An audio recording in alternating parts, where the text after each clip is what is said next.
How's everybody doing on this Saturday? This is Ron with Sandcar Services, and I figure before Miguel gets here, we'll walk through what we did with his transmission.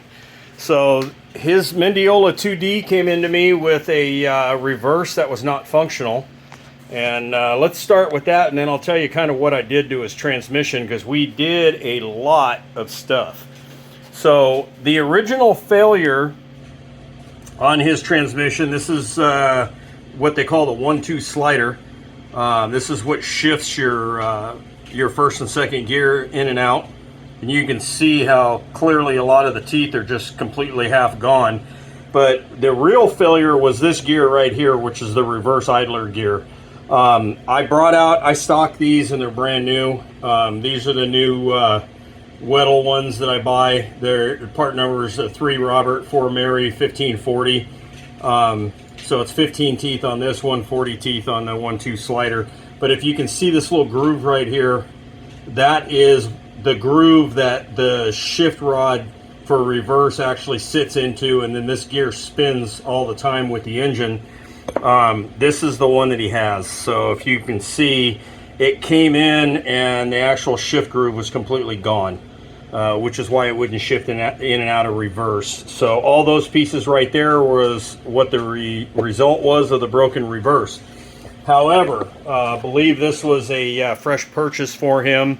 The car that this came out of has an LS engine in it.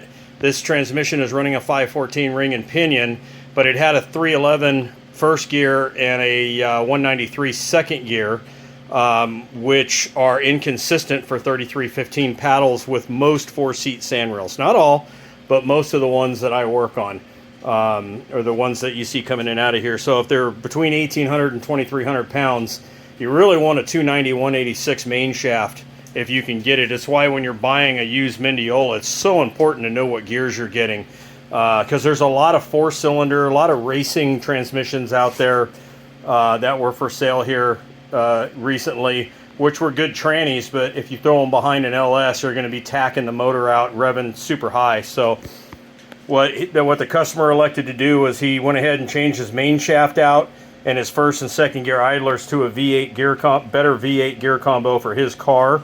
But this is one of those comprehensive work specials that I was talking about. So one of the things he got was he got an upgraded rear nose cone with the better seal on the end of it. He got a heavy duty hockey stick, which has the bat wings on it.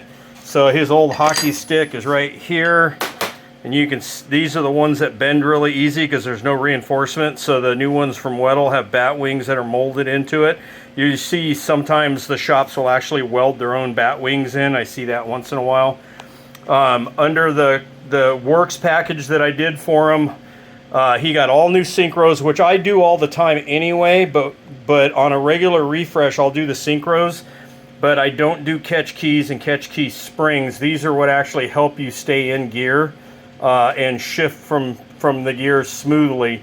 So there's 3 of them on the 3-4. These are the 3-4 catch keys, and then the ones that look like cars, these are the 1-2 catch keys, and then these are the springs that hold them in. So he's got all fresh synchronizer parts. We did the pinion bearings on this because debris from reverse went through the pinion bearings and kind of scarred up the inside of the races, so we did those. Brand new throwout bearing. I keep wanting to call that an input shaft, but brand new throwout bearing. Brand new flange drive bearings. Those are the ones that are behind here. Updated him to the newer forward pinion bearing assembly, which is a lot larger. Got rid of the 3-piece forward bearing that everybody knows I don't like. Ended up putting in the CX11 7-ball from Weddle that I do, which is a factory part. All new seals. The seals, obviously this one, because it's rusted, I'm going to say it's probably been a while, but the seal sits behind the flange drive, and you can clearly see at some point somebody had a bolt in there. See if I can get it to focus. And the bolt scarred the outside of the seal. That's very common.